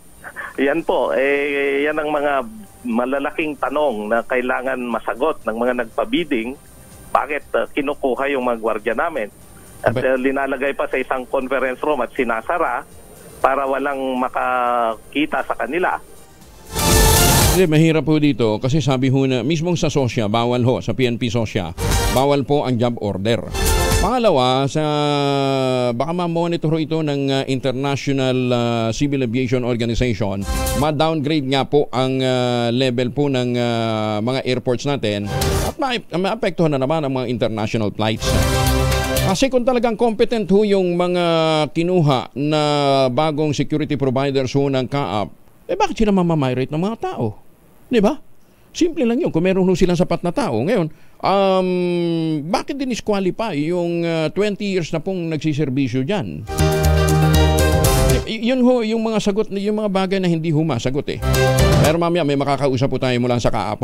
Nakakaalarma niya ang hakbang na ito ng CAAP dahil posibleng makompromiso ang seguridad ng mga pasahero sa mga paliparan. Patuloy namang inilalapit ni Senator Bongbong ang serbisyo ng mga komunidad nang bisitahin ito ang Angat, Bulacan para tulungan ang mga nawalan ng tirahan, mga disadvantage sa mga manggagawa kasabay na rin ang integrasyon ng Super Health Center sa Barangay Tabok. Nabahagi si Senator Go at ang kanyang malasakit team ng iba't ibang mga items para sa mga displaced workers at 120 barangay health workers. Pinuri naman ni Senator Go ang lokal na pamahalaan sa kanilang suporta at dedikasyon upang mailapit ang serbisyo ng gobyerno sa mga nasasakupan, partikular na kay Congressman Ador Pleito at kay Governor Daniel Fernando at iba pang mga lokal na opisyal. Todo pasasalamat naman, siyempre, si Congressman Ador Plato kay Senator Bongo para sa kanyang patuloy na suporta sa lokal na komunidad. Binigyan din pa nito ang malaking epekto ng mga inisyatiba ng senador sa kanyang mga kababayan. Ayon po kay Senator Plato, kay Congressman Plato, mapalad ang mga Bulacanyo dahil nasa kanilang lugar ang isa sa pinakamasipag, pinakamabait at pinakamatulunging senador na ilang beses na rin bumalik sa Angat para magpahatid ng tulong sa kanilang bayan. At kay Congressman Ador, Kong Ador, maraming salamat din sa inyo pong patuloy na pagtangkilik sa ating pong kampanya para magkaroon ho ng malawak na taniman ng kawayan dyan po sa inyong nasasakupan. Thank you. Sana po gayahin po ito ng iba pang mga lokal na opisyal. At kung saan man po malakad natin ngayong araw na ito, huwag kalimutan magpaon po ng proteksyon laban po sa mikrobyo. Dalawang formulation ng family alcohol na pwede nating pagpilian. Yung family 70% isopropyl alcohol, especially prepared for clinics, hospital, pharmacies, laboratories, pero okay na okay din po yan sa mga households. Very effective sa disinfection at sterilization. Ganyan na bagsik ng family 70% isopropyl alcohol, maghapon man natin gamitin, no problem. Hindi po manunuyo ang ating mga kamay dahil meron po itong moisturizer. Yun namang mabangong family rubbing compound improved alcohol. Aba, yan ho yung mabangong isopropyl alcohol na ginagamit ng mga masahista, mga barbero, mga doktor, mga nurse, mga komadrona for sponge bathing and other cleansing purposes. Family rubbing alcohol, subok na yan sa napakatagal na panahon. Parang DZRH sa mag-85 years old. Mabibili yan sa anumang butik at convenience stores nationwide. Family rubbing alcohol, hindi lang pampamilya, pang sports pa. Maganda umaga, Pilipinas! Alas 5:15. Champion Supra Clean. Champion sa Alas 5:18 oras sa buong Kapunuan, malapit ang Father's Day. Huwag natin kalimutan, bigyan ho si Lolo, si Tatay, si Uncle, si Kuya na may asawa na ng regalo sa kanilang pagdiriwang ng Father's Day, ha? Tangerine chocolate, napakagandang pangregalo po niya na. Yan po yung produkto ng mga magniniyog, ng mga tatay na mga magniniyog at magsasaka dyan po sa lalawigan ng Quezon. Ang Tangerine chocolate po ay produkto ng mga magniniyog dahil sila po ay tinulungan ni Dr. Helen na magkaroon ng access sa mga magagandang planting material ng kakao galing Davao. Tinakot po yan para maitanim sa ilalim po ng mga nyugan. Kaya ngayon sila po ay nagpo-produce ng dekalidad na kakao beans. Ipinoprocess yan para maging Tangerine chocolate. Available sa 0919-095-5935. May mahigit 10 variants din po ang Tangerine Chocolate. Available sa tangerinechocolate.ph. Ang mga raw materials ay galing din po sa ani ng mga magsasaka. Kaya sabi nga po ni Dr. Helen Tan, sino bang magmamalasakit sa Pilipino kundi kapwa Pilipino? Kaya tangkilikin natin ang gawang atin. Tangerine Chocolate, gawang lokal pero taste global. Maganda umaga, Pilipinas! Ilang Metro Mayors at DILG officials na sa United Kingdom, sana all. Para po sa isang international learning program. Ayan. Ang tawag ko dyan lakbay pasyal. Lakbay aral. Detalye na balita mula kay Edwin Duque, Aris 23. Edwin. Ay, may buntag, Kuya Gajel. Ito na yung pangalawang araw ngayon ng ilang alkalde sa National Capital Region sa Western College of the University of Oxford. Sila umano ay napabilang sa delegasyon para sa Public Safety and Best Nexus Program 2024 sa United Kingdom. Sinabi ni Mayor Jenny Sandoval kagabi sa kanyang anonsyo sa lungsod ay ito umano ay isang international training program tungkol sa pagtatag ng ligtas at maayos na lungsod sa pamamagitan ng makabagong pamamaraan para sa kapayapaan at seguridad sa mga metropolitan areas. Magkasama ngayon ang mga kapalkalde ng Metro Manila na sina San Juan City Mayor Francis Zamora, Muntinlupa City Mayor Rosano Rufino, Biason, Valenzuela City Mayor Reza Gatchalian at Caloocan City Mayor Del Malapitan. Gayon din ang ilang undersecretaries at regional directors ng iba't ibang mga national departments ng DILG at NGOs, opisyal at mga pinuno ng Washington Global Institute. Kamakalina lamang ko Angel ay ang Barangay Pakulo at ang Malabon at Barangay 170 sa Caloocan at Muntinlupa ay inihayag ng DILG na naging mapayapa sa kanilang barangay mula 2023 hanggang 2024. Mula pa rin sa oras sa Pilipinas, Lisa rin sa Kusares 23. Edwin Duque, tuloy-tuloy sa pagbabalita, tuloy-tuloy sa serbisyo. Sama-sama tayo Pilipino. Maganda umaga, Pilipinas! Magang salamat, Edwin, at magandang umaga ho sa mga taga Kalumpit, Bulacan. Naaresto ng ng Bureau of Immigration ang nasa 37 Chinese national dahil sa pagkakasangkot sa illegal retail business sa Parañaque City. Ay, kadami nito. Hindi lang dyan sa Parañaque. Dyan lang ho sa Maynila. Ano, ha? Ayon sa spokesperson ng Bureau of Immigration na si Dana Sandoval, tourist visa sa halip na working visa ang hawak ng mga suspect. Inabibilangan ito ng 30 lalaki at 7 babae. Nagugat ang pag-aresto mula sa intelligence report ukol sa mga dayuhang iligal na nagtatrabaho sa Multinational Village Subdivision. Pinaghihinalaan ng BI na posibleng matagal nang nagdenegosyo sa bansa ang mga naturang dayuhan dahil malaki na ang negosyo ng mga ito. Nakakulong na ang lahat ng 37 Chinese detention facility ng Bureau of Immigration sa Camp Bagong Diwa habang ipinoproseso ang kanilang deportation. 58 probinsya naman ang nasa ilalim ng red zone dahil sa African swine fever. Ayon sa Bureau of Animal Industry, ilan sa nananatiling infected ng swine disease ay ang mga hog farm ng 3 probinsya ng Ilocos, 5 sa Cordillera, 4 sa Cagayan Valley, 6 sa Central Luzon, 4 sa Calabar Zone, 3 sa Mimaropa at 5 naman sa Bicol Region. Nasa ilalim din ng red zone ang 5 probinsya ng Western Visayas, 3 sa Central Visayas, 4 sa Eastern Visayas, 2 sa Zamboanga Peninsula at Northern Mindanao, 5 naman sa Davao, 2 sa Sorsogon at 5 sa Caraga. Pero sa kabila ng problema sa ASF sa 13 rehiyon, sinabi ng Bureau of Animal Industry na 453 na mga lungsod at mga bayan ang naituring namang pink o mga bumper zones.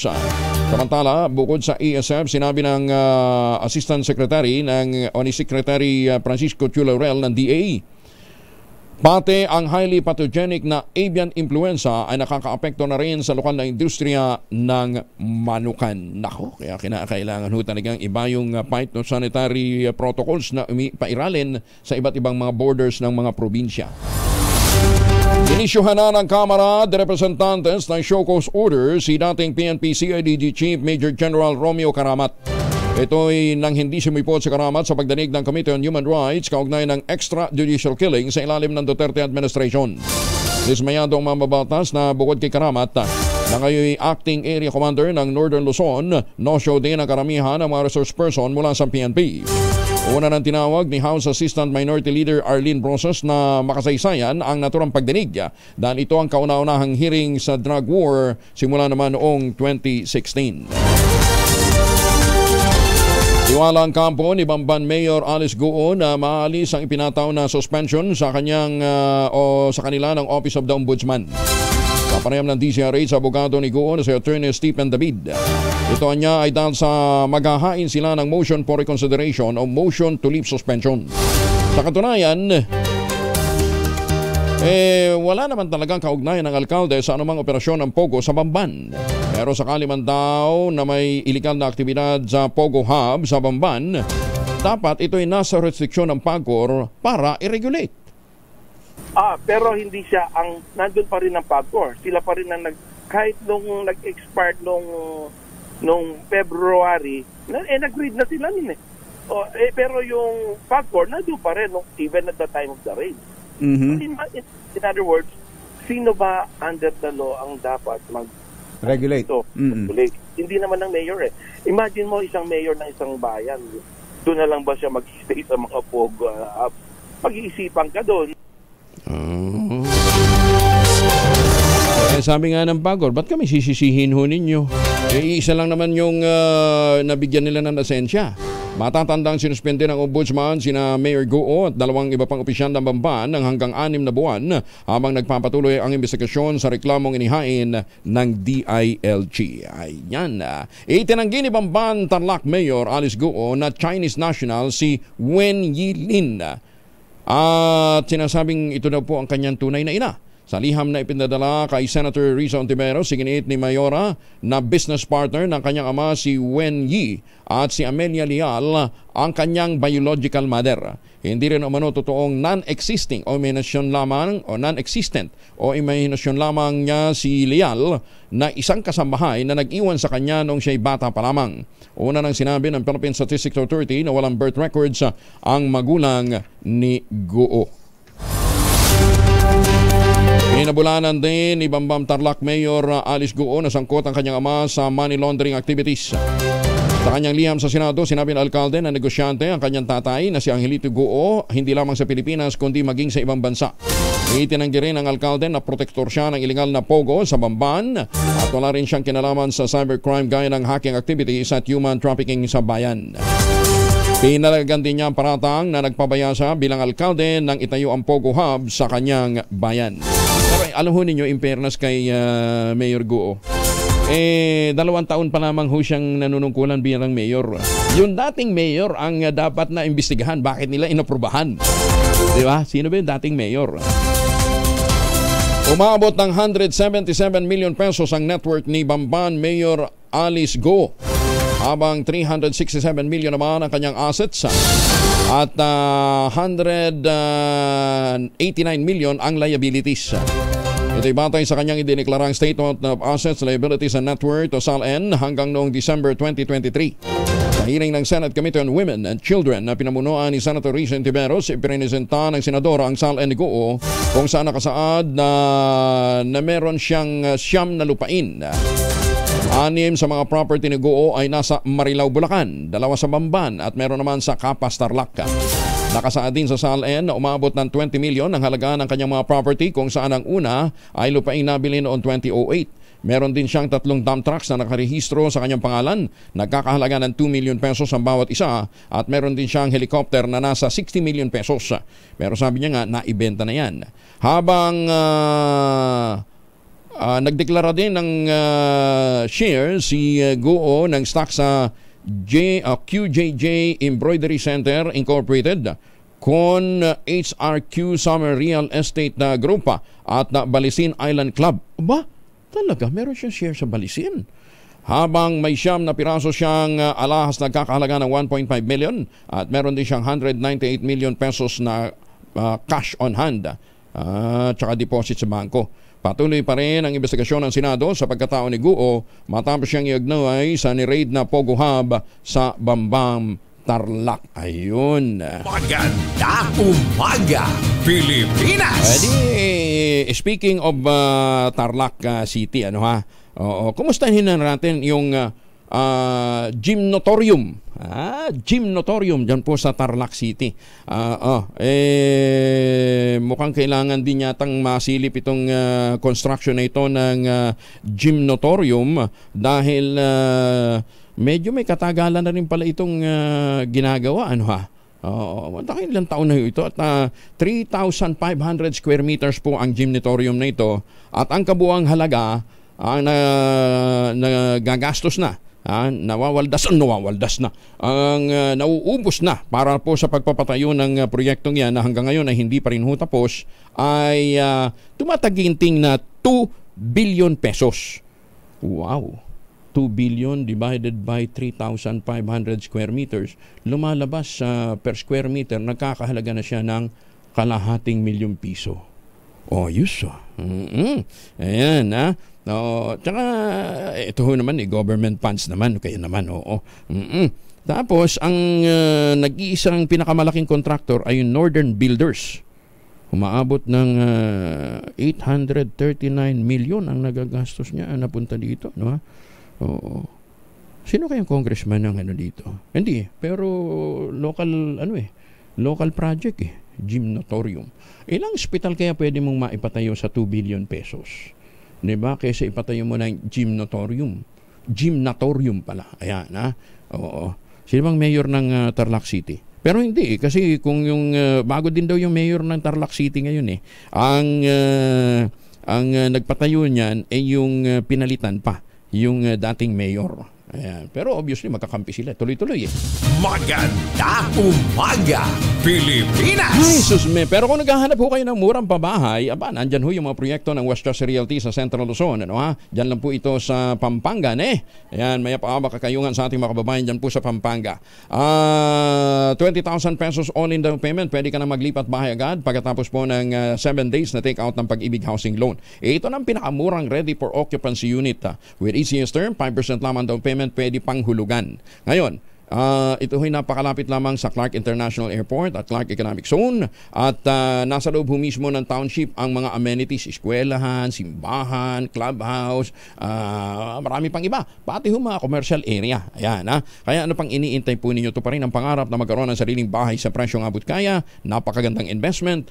Punta ho kayo, text ho kayo sa 0996-501-5555 o dili kaya sa 0947-434-5555. Ngayon, kung ngayon ho kayo bibili, pwede pa kayong magkaroon ng chance na manalo ng 3-for-2 sa Asian destination na tatamaan ng inyong lucky dart. Pwede kayong pumunta ng libre for 2 sa Japan, Taiwan, Singapore, Hong Kong at Thailand. Pag hindi ka pa rin sinuwerte dyan, doon ka na lang ho sa iba pang mga premyo mula po sa Summer Premiere promo ng Westchester Realty. Maganda umaga, Pilipinas! 32 na makalipas sa alas 5. Bagong impormasyon kasama si Kuyang Angelo Palmones. Magandang umaga, Pilipinas! 36 na makalipas ang alas 5 ng umaga. Kasama na natin si Eric Apolonio, ang spokesperson ng Civil Aviation Authority of the Philippines, o CAAP. Sir Eric, magandang umaga po sa inyo. Magandang umaga ko. Opo. Number one, totoo ba yung security ho ng mga airports ho natin outside of NAIA hanggang June 15 na lang ang kanilang kontrata? Well, actually po marami ang airports at marami rin yung provide sa mga separate airport. So iba-iba ho yung mga nanalo diyan. Okay. Pero yung doon sa yung binabanggit ng Eagle Matrix na 13, tama ba 'yon?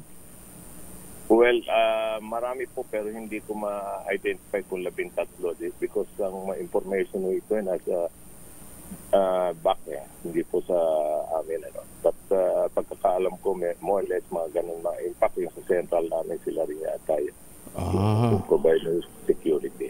Okay. And totoo yun na dahil magtatapos na yung kanilang nag-hire kayo ng mga JO? No, hindi po. Competitive bidding po to, Kuya Angel, nagkaroon ng bidding last month at nag-complain man to mga bidders. Natural, may mga mananalo dyan. Kaya hindi ko masabi kung anong mga areas yung issue. Kasi lumabas ho doon sa may pinadalang mga dokumento sa amin dito na nag-hire nga daw po ng job order na para sa security ang CAAP. Okay. Oo. Wala ba kayong kopya nun? Hindi. Wala po akong informasyon na yan, pero ang pagkakaalam po kasi ay base lang doon sa knowledge ko. Pag ganyang magkakaroon ng transition sa sakali, kinakailangan yung meron talagang may makakapalit Opo. At hindi naman pwede natin pabayaan yung airport na just may nanalo na pupunta na kaagad sila kasi may mga orientation at training pa yung ginagawa yan. Yun nga po. Pinapaskil ho namin ngayon. Ayun, no requirement na kailangan at wala ring experience na kinakailangan para doon sa job order. Kasi kung yung nanalo, meron talagang sapat na manpower, then bakit mag-hire ang CAAP ng job order? Yun lang hindi natin maintindihan. Hindi po, yung job order po is a separate pagkakaalam ko kasi nag-hire ang CAAP Safety Office, yung Security Office, CSIS, ng separate kasi sila po yung nandun sa grounds. CAAP po ito, CAAP hired because sila yung nagpo-provide nung hindi lang po yung sa land side, kundi air side. Opo. Na services. So yung ang ginagaranti ho natin, ginagaranti ng BAC, yung mga nanalo na mga bidders competent, can provide the necessary manpower. Ang assumption natin ho dapat ganun dahil sa may mga requirements po yan, hindi naman kayo magko-qualify at hindi naman kayo mananalo kung hindi kayo sumunod iba nga. Anyway, hintayin ho. Kaya lang ayaw natin sabihin, hintayin natin yung June 15 eh. Baka magka-problema pagdating ng June 15, Sir Eric. Di ba? Yun nga po, actually, binabantayan naman at tinitingnan ng ating management dyan. Kaya ina-assure ko naman kayo, walang mangyayaring hindi maganda kung sakali mang may ma-transition dahil na-address naman po nung ating authority yung mga issue na ganyan. Okay, sige. We're counting on you, Sir Eric. Sana nga po hindi magkaroon ng aberya pagkatapos ho ng pagtigil ng serbisyo ng isa ho sa mga providers ng security. Makakaasa po kayo na yung suporta ng ating management ay tuloy-tuloy po yung serbisyo gagawin ng mga security personnel. Opo, sige po. Sir Eric, maraming salamat. Magandang umaga po sa inyo. Salamat po. Thank you. Ayan, si Ginoong Eric Apolonio na spokesperson po ng Civil Aviation Authority of the Philippines. Mukhang hindi rin ho yata. Malo na ipadala mo ba sa kanya yung kopya nung kanilang hindi. Siya. Sige, tingnan ho natin. Ipadala ho natin, ha? Magandang umaga, Pilipinas! Ermi Colina, magandang umaga po sa inyo, General. At saka syempre kay Boss Dante Balao, magandang umaga po. Pinatulan naman ang guilty ng Court of Appeals sa civil indirect contempt ang mga opisyal ng Bangko Sentral ng Pilipinas, Monetary Board at ang Philippine Deposit Insurance Corporation. Ito ay matapos na baliwalain ang utos ng korte na muling buksan ng isang rural bank sa Mandaluyong. Sa isang 18 pahinang desisyon, sinabi ng korte na nabigo ang mga opisyal na sumunod sa utos ng CA na muling buksan at ibalik ang assets ng dating isinarang AMA Rural Bank. Dahil dito pinag-uutos ng Appellate Court na magbayad ng multang 30,000 pesos ang bawat opisyal na sangkot sa kaso. Nagugat ang kaso ng ipag-utos ng Bangko Sentral na ipasara ang AMA Rural Bank. Ilagay ito sa PDIC receivership noong Nobyembre ng 2019 dahil sa umano'y liquidity problem. Hindi na yata natapos ang problema ng Monetary Board, O laman ho ng isang pahayagan ngayon, yun daw pangalawang miyembro ng Monetary Board ayaw mag-resign. Pero si Dr. Bruce Tolentino nag-resign na ho. Kilala ko ng personal si Dr. Bruce Tolentino dahil isa ito sa mga ginagalang ng mga scientists. Dati po itong naglingkod sa International Rice Research Institute. Para ho doon sa mga gagawa ng katarantaduhan, pupunta pa ng Luciana, USA. Makinig kayong mabuti, ha? Posible ng sa pinitang isailalim sa surgical castration. Hala, hindi po ito NSB, ha? Kasi sa NSB, no scalpel vasectomy yan. Ito, surgical castration. Tatanggalan ng iagbolsa ang sino mang masasangkot sa anumang sex crime sa Louisiana, USA. Hello! Magpapahintulot ito sa mga hukom na mag-utos ng surgical castration para sa mga nasasaktan sa mga krimeng may kaugnayan sa sex. Gaya ng panggagahasa, lalo na sa mga batang mababa sa 13 anyos ang edad. Kapag naaprubahan ito, maaari itong ipataw sa mga mapapatunayang nagkasala sa mga naturang krimen na magaganap makalipas ang Agosto 1. Sa ngayon, meron ng batas na nagpaparusa ng chemical castration o proseso ng pagbablock sa hormone sa ilang estado, kabilang ang Louisiana, sa California at Texas. Pero sakaling may batas ang panukala, ang Louisiana ang magiging unang estado sa Amerika na papayag na magpataw ng surgical castration bilang parusa sa sexual offenses. Ayan, ha? Kaya sa mga manyakis, huwag kayong magtatangkang magtungo dyan sa Louisiana. Malamang putol. Magandang umaga, Pilipinas! 44 makalipas ang alas 5. Arestado naman ang isang leader ng sindikato ng illegal drugs sa ikinasang bypass operation sa Barangay Santo Cristo sa Riaya, Quezon. Kinilala ng pulisya ang suspect na si alias Haen, 32, pinuno ng Haen Group. Notorious ito sa pag-ooperate sa nabanggit na bayan. Nakumpiska mula sa suspect ang mga hinihinalang shabu na nagkakahalaga ng 400,000 pesos. Nasa custody na ito ngayon ng mga pulis dahil sa paglabag sa Comprehensive Dangerous Drugs Act of 2002.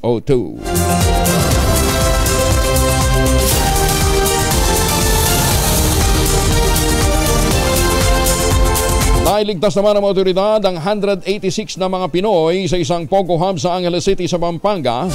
Tinalakay ng pinagsanib na puwersa ng PNP at NBI ang Lucky South 99 na matatagpuan sa Grand Palacio Royal, Friendship Highway, Angeles City sa Pampanga. Dahil sa ulat na ginagamit umano ito sa human trafficking. Ayon sa PAOK spokesperson o sa Winston Casio, dinakip nito ang 126 na mga Chinese, 29 na Pinoy, 23 na Vietnamese, 4 na Malaysian, 4 mula sa Myanmar at 1 Korean. Tinabi ni Casio, bukod sa nahuling mga empleyado, nasagip din sa lugar ang isang Chinese na muli biktima naman ng kidnapping. May nakita rin isang kwarto na muli ginagamit bilang torture area ng mga lalaking dayuhan. Magandang umaga, Pilipinas! Mga psychosocial worker ng DSWD ipinadala sa Negros Province para sa mga naapektuhan ng pagsabog ng Bulkang Kanlaon. Detalye na balita mula kay Val Gonzales, RH5. Val, good morning. Good morning, Kuya Angel. Bukod sa food at non-food items, ay nagpadala na rin ang Department of Social Welfare and Development o DSWD ng mga psychosocial workers para sa mental debriefing ng mga kabataang biktima ng pagsabog ng Bulkang Kanlaon sa Negros Island. Ayon kay DSWD Assistant Secretary at Spokesperson Irene Tumlao, bahagi ito ng Critical Incident and Stress Debriefing Program na sinasagawa ng ahensya sa mga lugar na nakaranas ng negatibong epekto ng isang kalamidad. Sa direktiba ni DSWD Secretary Rex Gatchalian, nais matugunan ang trauma na naranasan ng mga residente, partikular ng mga kabataan dahil sa pagsabog ng bulkan. Samantala, nalagyan na rin ng akmang pasilidad ng local government units ng La Carlota City ang mga evacuation center sa kanilang lugar. Kabilang dito, anitumlaw ang paglalagay ng children's playground, medical at toilet facilities para sa mga senior citizens, PWDs at mga buntis na evacuee, maging ang breastfeeding stations. Sa ngayon ay nasa 558 pamilya o 1,933 katao mula sa 16 na barangay sa Negros Occidental ang apektado ng pagputok ng bulkan. 372 na pamilya rito o katumbas ng 1,252 individual ang pansamantalang nakatira sa iba't ibang mga evacuation centers. Para sa kauna-unahan sa Pilipinas, DZRH, ako naman Val Gonzales, tuloy-tuloy sa pagbabalita, tuloy-tuloy sa serbisyo. Sama-sama tayo, Pilipinas. Maraming salamat, Val. Magandang umaga, Pilipinas. Ay, magandang umaga ho sa ating mga suki dyan sa Middle East, sa mga OFW natin. Ha? Alam ba ninyo, dyan po sa mga kababayan nating OFW, meron na pong halal certification ang Ultabayo. Kaya po pwede na ho ninyong gamitin dyan. Ano? Pwede ninyong bitbitin dyan at gamitin pananggalang laban po sa pagod at stress. Ayan, ha? Ano nga ba ang Ultabayo? Ang Ultabayo po ang kauna-unahang postbiotic food supplement na rehistrado sa Food and Drug Administration at kaya't nirekomenda ho ng mga doktor para malabanan ang iba't ibang mga karamdaman, lalong-lalo na ang pagpapalakas ng ating immune system. Ang Ultabayo ay nagtataglay nga po ng postbiotic. Ang postbiotic po naman, inaaral ng mga Hapon sa isang clinical trial at napatunayan na kapag pumasok ito sa ating katawan, ina-activate po yung commander ng ating immune system, yung plasmacytoid dendritic cell. At yan pong PDC na yan ang nagtataboy ho naman ng mga toxin sa ating katawan. Kaya habang tayo natutulog, lumalakas ang ating immune system, gumaganda ang ating tulog at kinabukasan pagkagising ko natin, ang ganda na ng pakiramdam. Kahit na ikaw ay napuyat, napagod, nagkaroon ng stress, kinabukasan, okay pa rin. May panibagong sigla ka para halapin ang panibagong mga hamon ng buhay. Available yan sa Lazada at Shopee. Siguraduhin lamang galing po ito sa Teoxys Adventures. O dili kaya mag-text ho kayo sa 0917-110-6580 kung meron pa ho kayong mga katanungan. Ulitin natin, ha? 0917-110-6580. Available din po yan sa Mercury Drug, Amesco Drug, Pasmed Pharmacy at Joann's Pharmacy at gayon din sa Curamed. Tandaan natin, sa panahon ho na matindi ang problema sa stress, pagod at saka puyat, ang ating kaagapay, Ultabayo. Magandang umaga, Pilipinas. 49 makalipas ang alas 5 ng umaga. Pag-alboroto ng Bulkang Kanlaon. Detalye na balita mula kay Edniel Parosa, RH52. Edniel, good morning. Good morning, Kuya Angel. Mahigpit ng tagubili ng Office of Civil Defense sa mga residente sa Negros Island. Iwasan ang 4-kilometer permanent danger zone ng Bulkang Kanlaon. Gayon din, pinaalalahanan nito ang publiko na huwag lumapit sa mga daluyan ng tubig kasunod ng pagtagas ng lahar, epekto ng muling pagputok ng bulkan na sinabayan pa ng thunderstorms kahapon. Batay sa inisyal na impormasyong nakalap ng OCD, apektado ng Lahar Flow ang barangay Biak na Bato sa bayan ng La Castellana. Kaugnay niyan, puspuso na rin ang pagpapaigting ng ahensya sa response operations ito para sa pinangangambahan pang paglalanga ng pag-alburuto sitwasyon sa Bulkang Canlaon. Ayon kay OCD Administrator Ariel Nepomuceno, naka-alerto ng Civil Defense Central at Western Visayas para direktang respakan ng mga response ng DRRMO sa mga probinsya. Umabot na sa higit kumulang 2,000 individual ang apektado ng phreatic eruption ng bulkan, kung saan karamihan ay nagsipaglikas sa 11 evacuation centers sa buong Negros Island. Para sa kauna-unahan sa Pilipinas, DZRH, ito si Edniel Parrosa. Tuloy-tuloy sa pagbabalita, tuloy-tuloy sa serbisyo. Sama-sama tayo, Pilipino. Maganda umaga, Pilipinas! Salamat, Edniel, at magandang umaga sa mga suki natin dyan sa Palawan. Yan, sa mga nakatutok ko sa atin dyan sa Palawan, at saka mga suki natin dyan po sa San Lorenzo, California. Good morning. Dito sa Pilipinas, magandang hapon, magandang gabi naman dyan sa Amerika. Nga pala, si Ace Watsirin, ang presidente po ng TechNet Asia, tuwan-tuwa dito sa pagkapanalo ni Chairman Altenco ng Executive of the Year. Ayan, si Don Swat po ay isang Turkish. Ayan, Maganda umaga, Pilipinas! Bababa ng 6 hanggang 7 pesos ang kada kilo ng bigas sa mga lokal na pamilihan. Ayon ito sa Hepe ng Philippine Statistics Authority at National Statistician na si Claire Dennis Mapa. Kasunod dito ng desisyon ng NEDA na tapyasan ng 15% ang taripa ng imported na bigas. Pero sinabi ni Mapa na quick calculation lamang ang nasabing pagtaya at kailangan pang ibase sa aktual na impact ng tariff reduction sa survey data. Kontra naman ang Federation of Pre-Farmers sa tapyas taripa dahil hindi naman umano garantiya na bababa ang presyo ng bigas at maapektuhan pa ang presyo ng palay. Diyan din, 33 billion pesos ang mawawala sa mga rice farmer bilang ayuda na nakukuha mula sa rice tarification.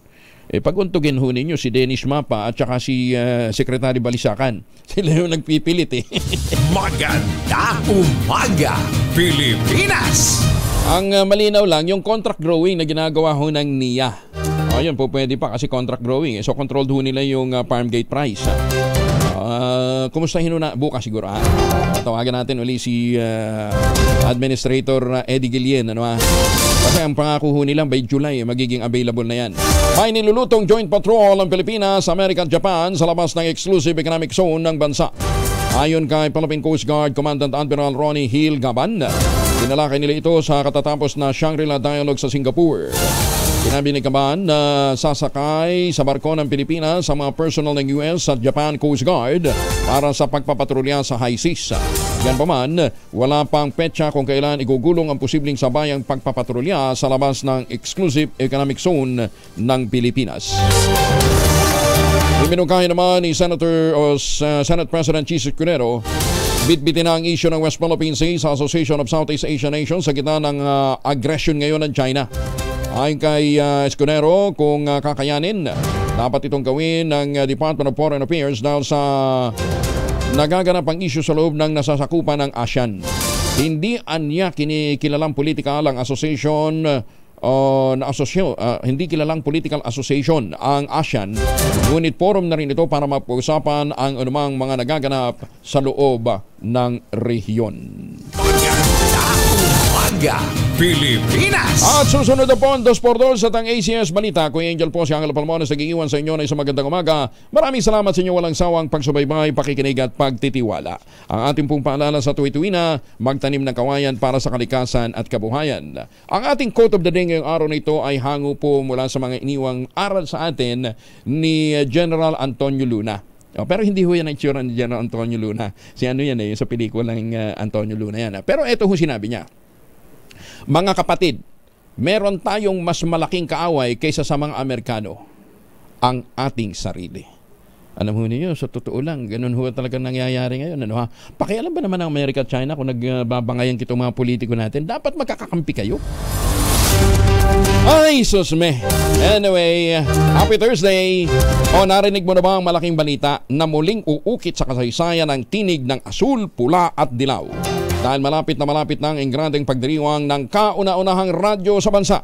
Sa panibagong yugto ng ating himpilan, sama-sama nating balikan ang makasaysayang legasiya ng DZRH sa puso ng bawat pamilyang Pilipino. 38 days. 39 days na lang. 39 days na lamang at muling magsasama-sama sa 85 sa isang adikain, sa isang tungkulin, sama-sama tayo Pilipino. Para po sa DZRH, ako po si Angelo Palmones, una sa Pilipinas, una sa Pilipino. Bagong balita, bagong impormasyon, kasama si Kuyang Angelo Palmones. Magandang umaga, Pilipinas!